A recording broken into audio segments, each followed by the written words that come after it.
Hello guys, we're back and we're going to start a new project today. I'm excited about it. Um, it is going to be a snowy scene and with a few little birds. I think they're called chickadees. A few little birds sitting on one on a fence post and the other two, hopefully, will be sitting on a barbed wire. The background is very, very faint, white, maybe a little more of a light gray, white, maybe a smidge, a little bit of blue.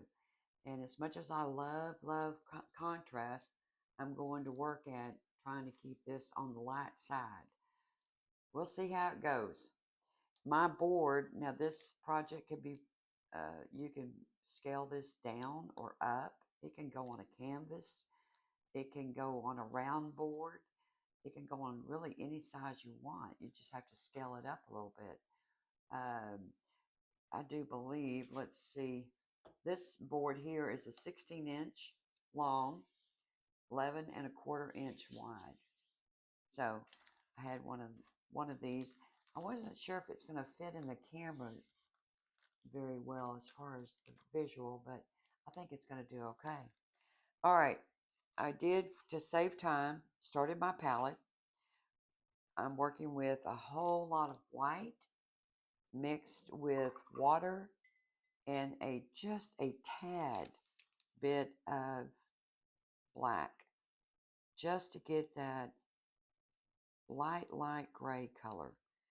And what I did was I took my little stir brush, and remember, never pour black if you're wanting to mix black into something. Never pour it directly into that puddle of paint. You just want to touch a little bit and then start adding.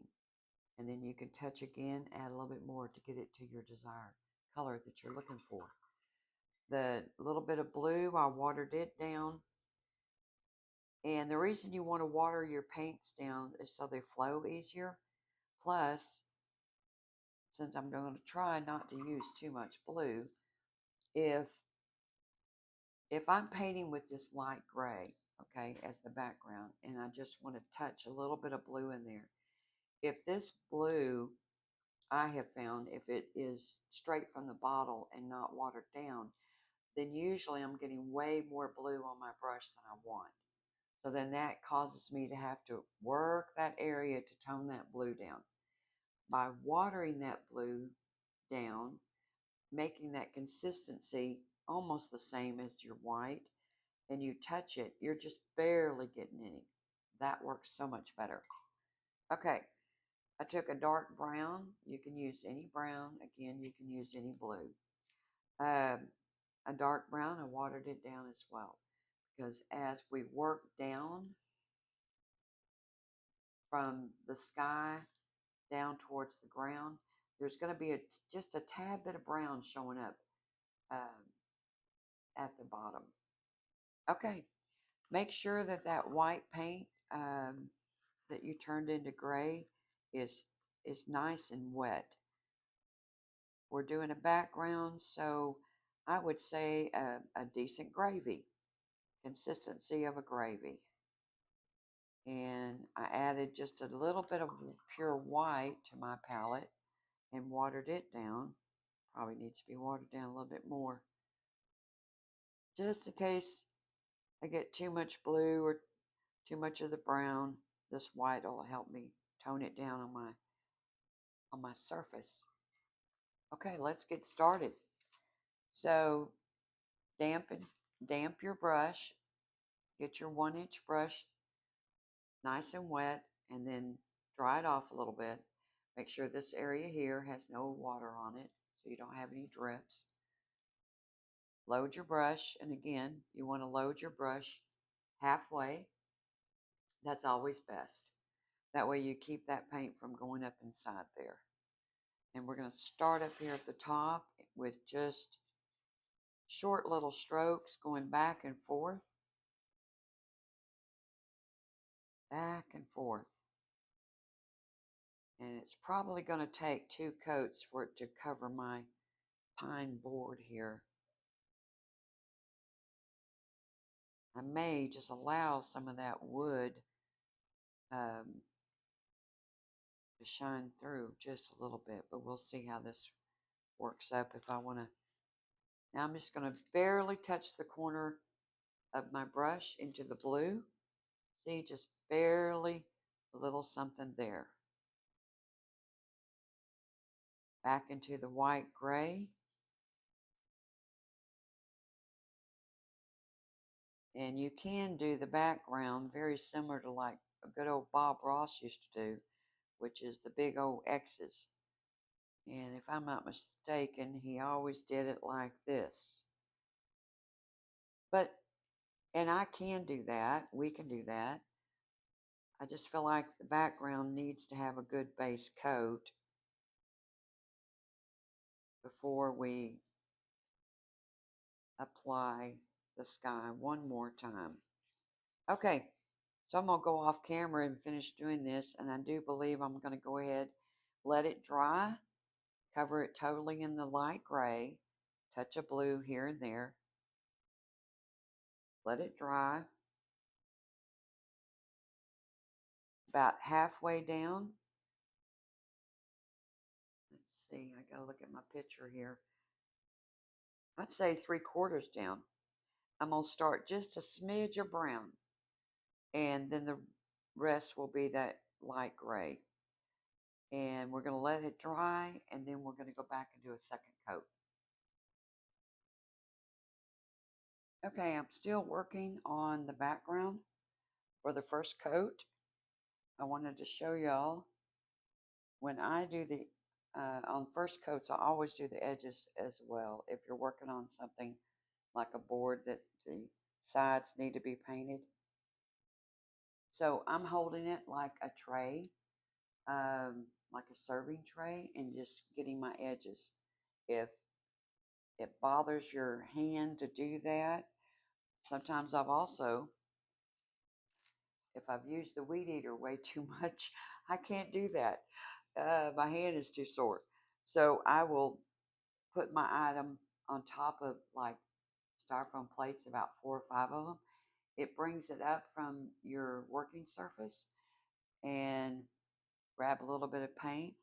And this way you can paint the sides without getting your surface, your work surface, all full of paint. See, that works out nicely. Just be sure, it's showing up good. Just be sure once you do a side, come back and lightly brush the edge, because a roll of paint usually ends up on that edge. And you don't want that roll of paint to dry on there. It just doesn't look really great. So do your side, and actually you're going to do 2 coats on your sides as well. And then we'll come back and do another coat, the second coat for the background.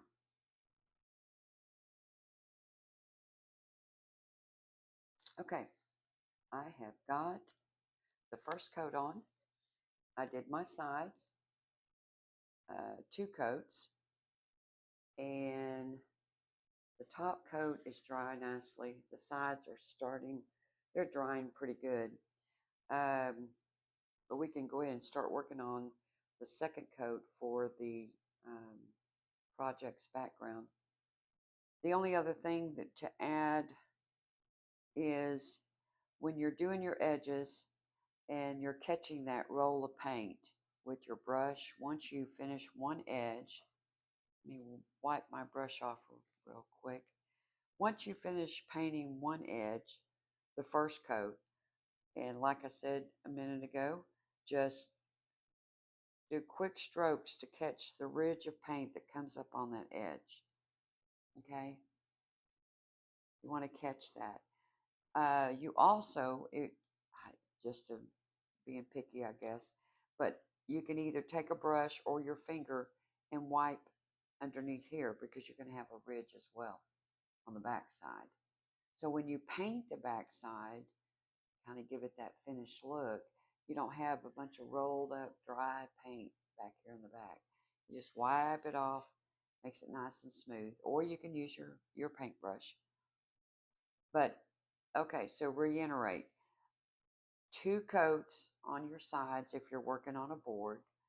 And be sure to catch those ridges of paint that will show up here on the edge. And then the ridge of paint on the back side as well. Okay, let's do another coat for the top. Let's see if you can see this or not. But by brushing those ridges off, you can see where my discoloration or the 2 colors are different.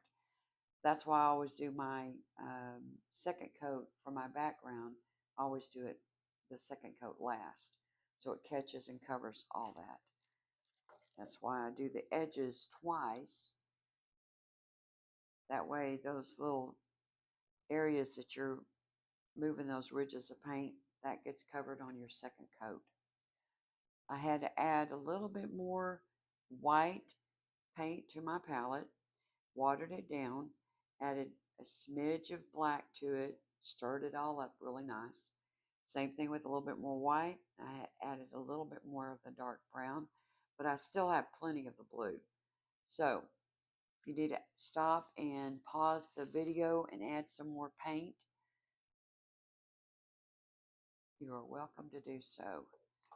All right, I have a damp 1-inch brush. I'm fixing to do the second coat of the background.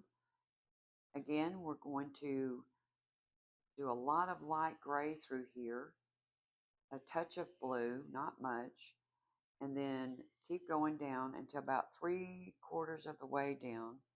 Then I'm going to start adding, of course, the light gray and just a smidge of the brown. The fence post is going to be about right here, and the barbed wire going across, and the chickadee birds hopefully are going to go just right there. And yes, we're going to freehand those chickadees. It's not going to be difficult because, I kept looking at them and thinking, well, should I use a pattern or not? And when you look at a chickadee, they almost, if they're kind of fat and fluffy for the winter, they almost have the shape of a number 8. Yeah. If you got a minute, Google a chickadee real quick. And when they're all fat and sassy sitting on a limb, or in this case, going to be a fence and a fence post, they have a shape of an 8. The top of the 8 is smaller because of the head, and the bottom of the 8 is bigger. So I thought, oh, we can do that. We can do that. We can master it. Okay, touching in the light gray color, going back over the top, just short little strokes back and forth. Again, my brush was damp, not dripping wet. Grabbing just a smidge of the blue. By the corner of my brush, all I did on my palette is grab a little bit of the blue.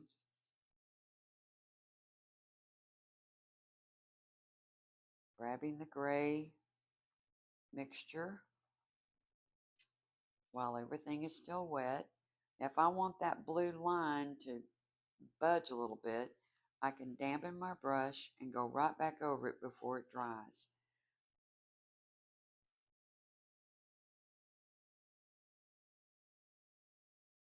Just need it to look a little bit more blue in this area.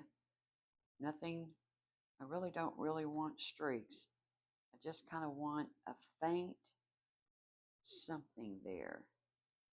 Where a part of the sky is almost trying to be hidden by all the snow and the white clouds. Snow clouds, oh my goodness, in Texas. They are so pretty. We rarely get them, but they are really cool looking. There we go.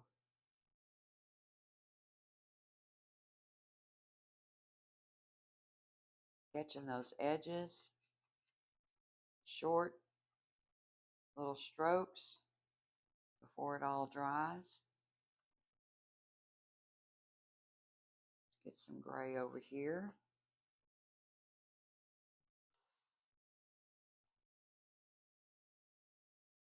And again, turning your board, it always helps. Now this part is a little bit, you have to stay on top of it because it's going to dry on you. But if you have to end up doing your sky 2 or 3 times between applications, of course, let it dry thoroughly. And, you got to do it again, do it again. It's not going to hurt anything. It's just going to add a little bit more. If you keep your strokes nice and straight, no ridges of paint, you're not even going to be able to tell how many coats you put on there. All right, just a smidge of blue right up in here. And I'm doing a little Bob Ross dance here. Just the X thing. A little bit of blue, just to give it a little something. Now, wipe those edges real quick before they dry. Wiping those edges. Because usually you get a little bit of paint right there. Alright, my background in that area is almost dry. I'm going to take my damp 1-inch brush, and just lightly go over it all the way across, just to make sure I catch any stop or start brush strokes, like right there. Add a little bit more gray right there. Get rid of that.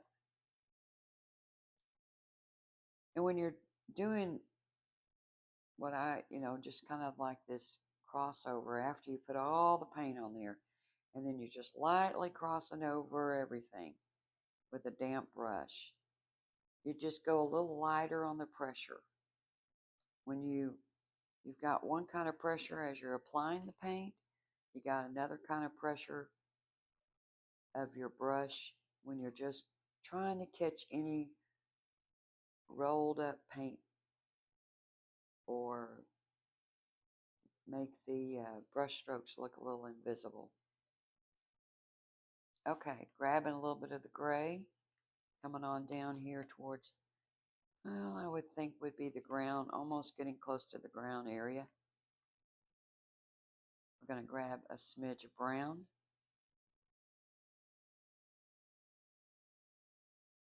That was a little bit more than a smidge. And you know what I will say next, and that's okay. We're just going to add a little bit more of that gray white. I really don't want a strong sky in this painting, or a strong ground color.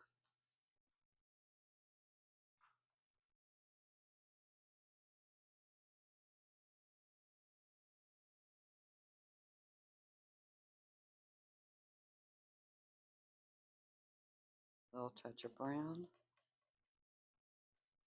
We are going to add snow at the bottom, so we need, for it to really be cool, we need a little bit of a contrast at the bottom, so we do need it to be a tad bit brown. I'll dampen my brush before everything dries and go over it again.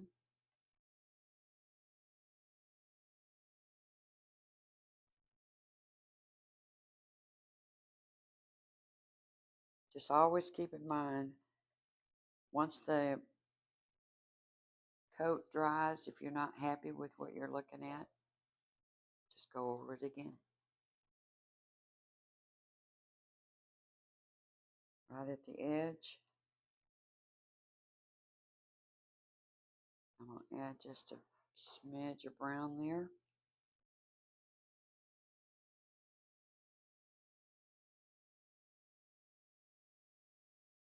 Now this would be a good time if you wanted to use the slow dry medium. You could add it to all your colors on your palette. And then that way it allows you a little bit more open time to work the paint on your background surface.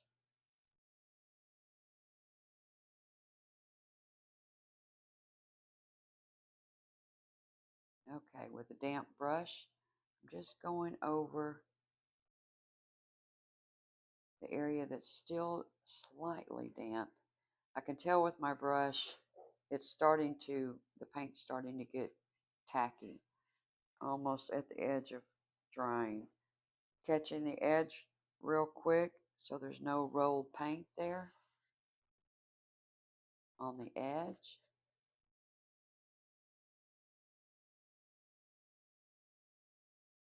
Okay, your second coats usually take a little bit longer to dry, maybe 5 minutes, maybe 10.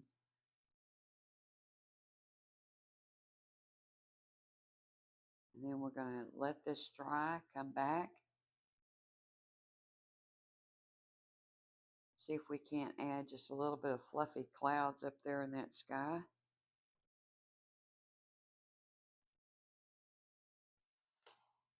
All right, I think that's looking okay. We'll let this dry and I'll be back and we will add some clouds. Okay, I think my surface is pretty well dry. Still feels a slight bit tacky, but we'll be okay. We're going to go ahead and add in that fence post, and it's an old rugged fence post. So water down the brown that you have on your palette, taking your liner brush, and the one I'm using today is a number 2 liner brush. And you're going to tap into that brown and then twirl that brush off, making sure you don't have any water drips. And I want to say it's going to go probably about that high. So I'll do a little mark there. And let's see, I want to come in a little bit. 1, 2. Yeah, I think we're going to do it about right here. So I'm going to put a little mark right there on how far I want my post to go up. And let's say I want it to be about that wide.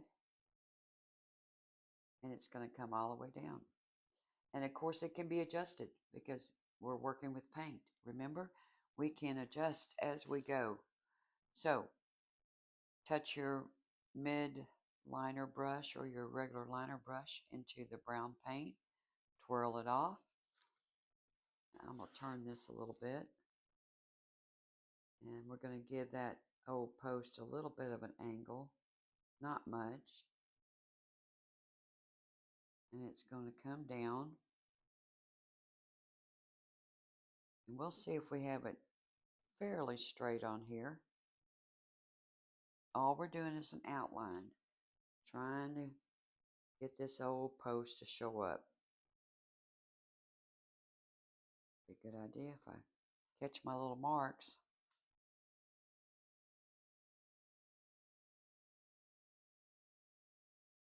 It can be a little curvy.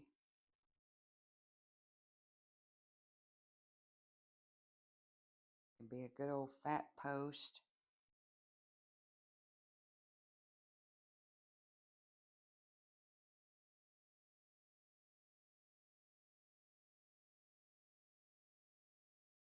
All right. I think it's about the size, the width I want it to be. I want it to be bigger. What do you think, guys? I don't want it to be all about the post, but yeah, I'm going to come out. I don't know why, but I just feel a need to come out a little bit further, make it just a little bit wider.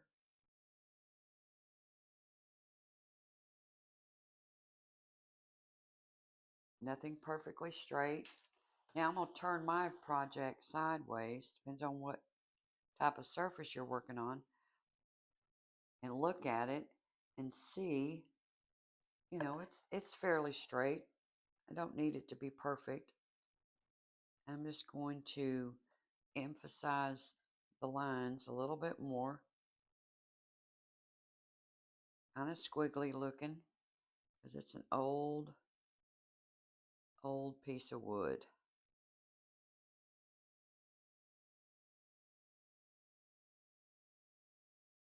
And up here at the top. Yeah, this old post has been hanging out there a long time.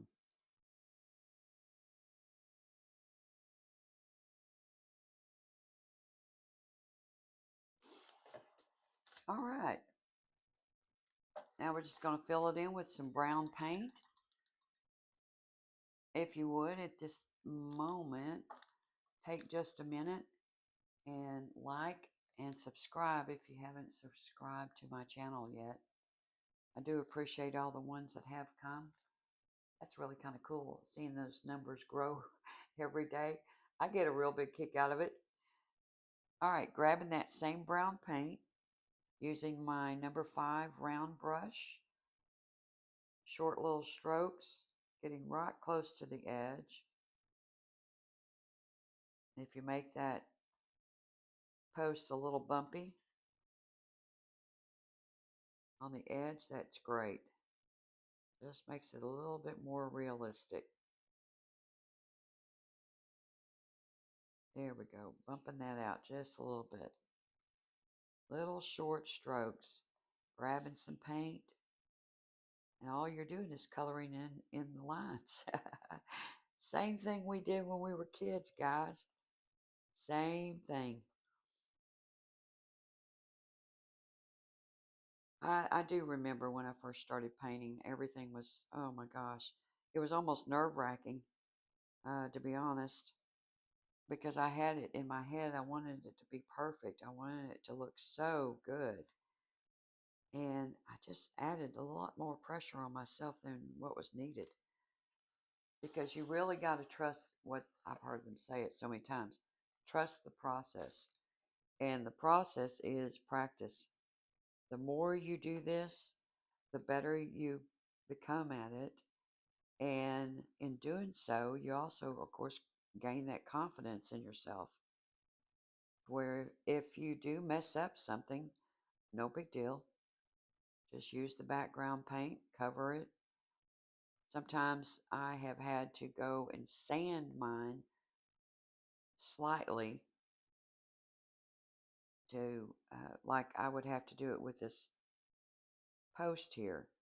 If I didn't like this post or I didn't like the background and wanted to redo it after putting the post on, the post is even thicker paint now on top of all this paint. So I would take a light sandpaper, nothing heavy duty grit, and just lightly sand over it, going the direction of the wood, and dust it off, and then repaint the background. So I hope that that gives you a sense of uh, working things with that attitude of no big deal. Okay, we have got our post covered nicely. We're going to make it look like, well, what did I do there? We're going to make it look like wood. After it dries, we'll come back and give it some knot holes and, oh, some streaks. Very similar to that, that lovely bat I did on that other project. I still am not happy with that bat. I wish I would have made it a little bit more narrow so it looks more like a billy club. Anyway, we will come back, and after this dries real good, probably take about 10 minutes to let that dry good, and we'll come back and start working that fence post to make it look like a good piece of old log maybe, or old tree stump that someone used.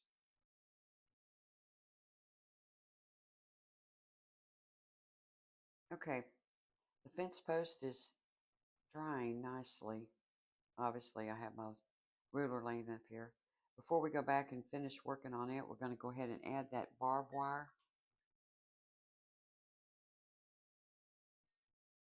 So I've taken a little bit of my brown paint that I used for the background and for the fence post.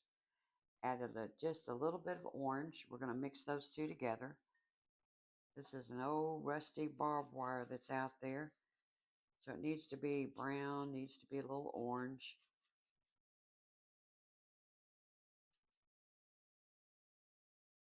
add a little bit more orange to the side here. And then a smidge of black.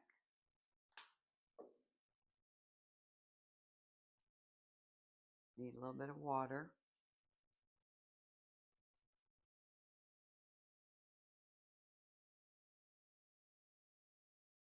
Just that old rusty look, brownish, not new anymore. Brown and orange. Add a little bit of black.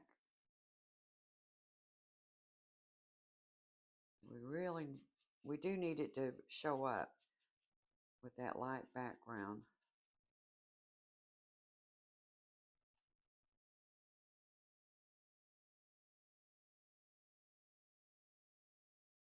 A little bit more water. We need the consistency of Jello on this. I'm going to add a little bit more orange. Really, at this point, guys, I'm just playing with the color till I get where I'm happy with it.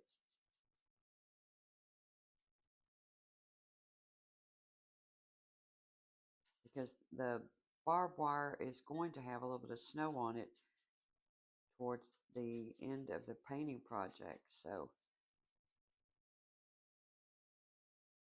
that gives me a couple of colors actually to work with. I've got a dark here, this little puddle, and then I've got a light there. Alright, if you have a long ruler brush, depends on what your size of your project, you can lay that ruler. Did I say ruler brush? I did. Okay, everybody get a good laugh. If you have a long ruler, you can lay it on your surface if you want. Just kind of eyeball it. Let's see if it's pretty well straight on here. It doesn't have to be perfect. I've seen barbed wire on fences not perfect at all. This way I know my first line, and it's really just going to be a line, the first line, and then we'll go back with the wavy line. So we're going to take that light brown orange mixture, make sure your liner brush is damp, tap into that light brown orange, twirl it off, and from the fence post we're just going to do a little wavy line. Doesn't have to be perfect.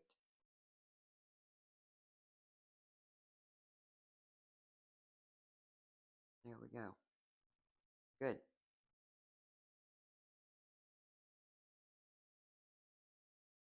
Let's do another one. I'm going to eyeball it.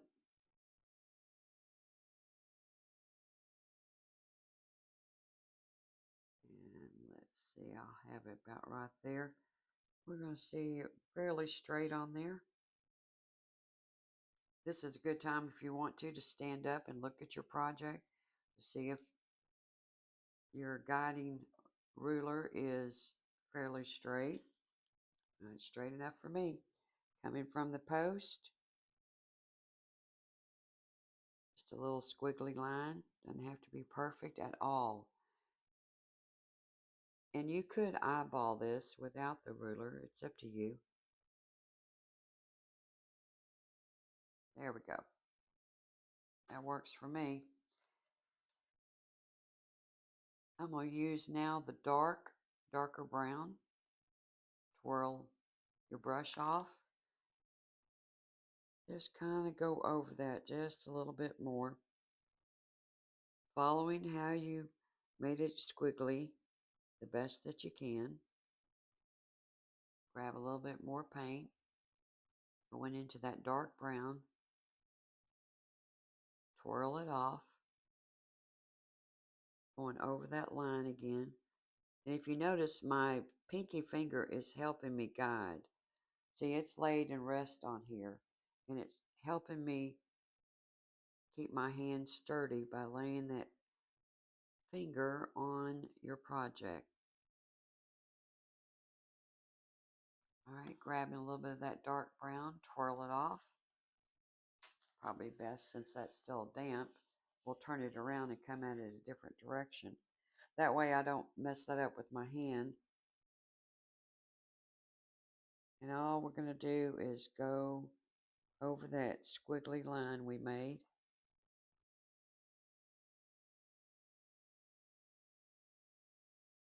Touch into your dark brown, twirl it off.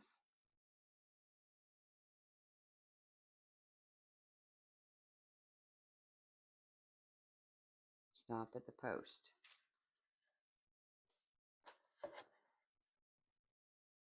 Alright, grabbing a little bit more of that dark brown.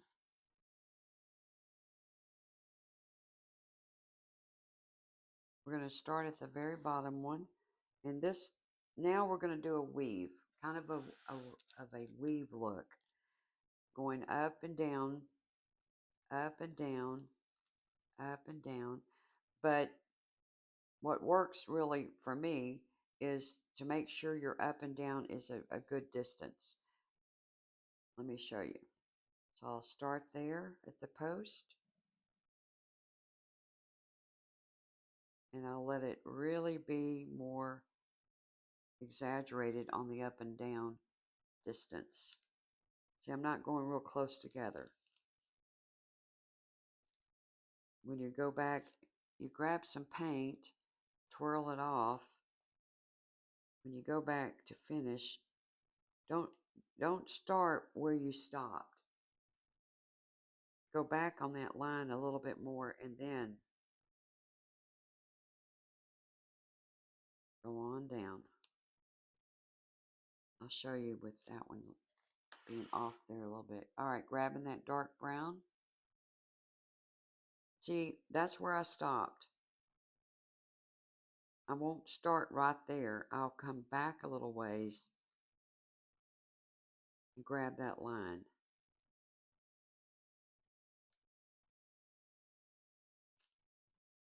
That's all we're looking for. Just a little bit of a squiggly line on top of another line so it mimics a barbed wire. How many times am I going to say that? We're just going to start calling it a wire. Okay, same thing on this top one. I turn my project around so I won't we'll allow that to dry. And we're going to just do a curvy line on top.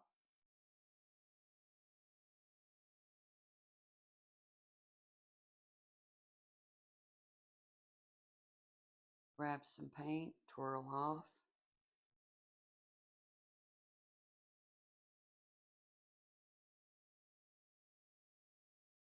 Stop at the post.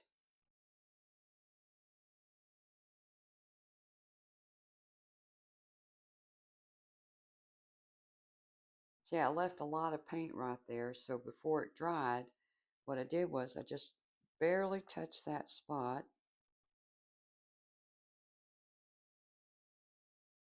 Took some of it back down this way. That way there's just not a clump of paint right there. Not that it would probably even show up once we put the little barbs on.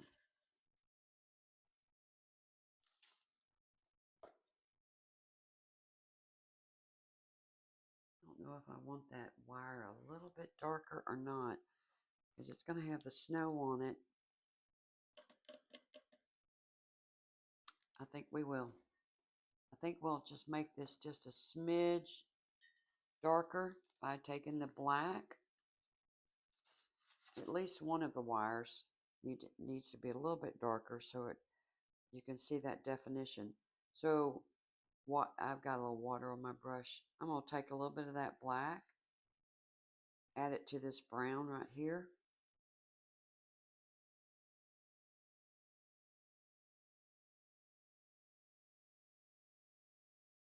Add a little bit more. Definitely need a difference. Water. Add it to that dark brown you're making. I don't want it to be a black. I just need it to be a really dark brown so it shows up a little bit more. Because that dark brown we're going to end up using on the post as well. So they complement each other. Yes, I know. I got paint on my... I'm doing a no-no. Don't do as I do. In other words, I would keep my palette to the right, but because of the camera, I'm bringing it over here. Those few little paint spots, no big deal. They'll cover them up with snowballs when we add those towards the end. Okay, that's nice and wet. Fill your brush. Again, twirl it off.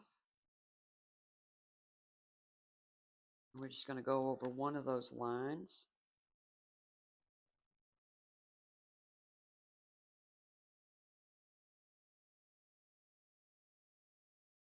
Slow and easy. Fill up your brush. Twirl it off.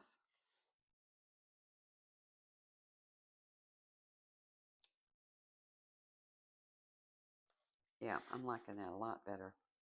I know, stay away from contrast.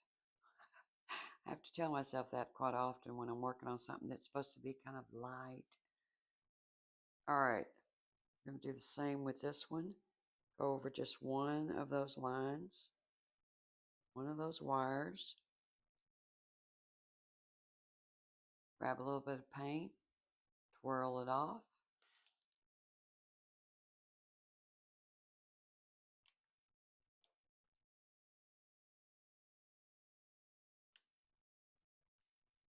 Yep, there we go. It just gives those birdies something really to hold on to. Alright, using that same dark brown, tap into it with your liner brush, twirl it off. We're going to do little barbs here and there. Let it dry, yes.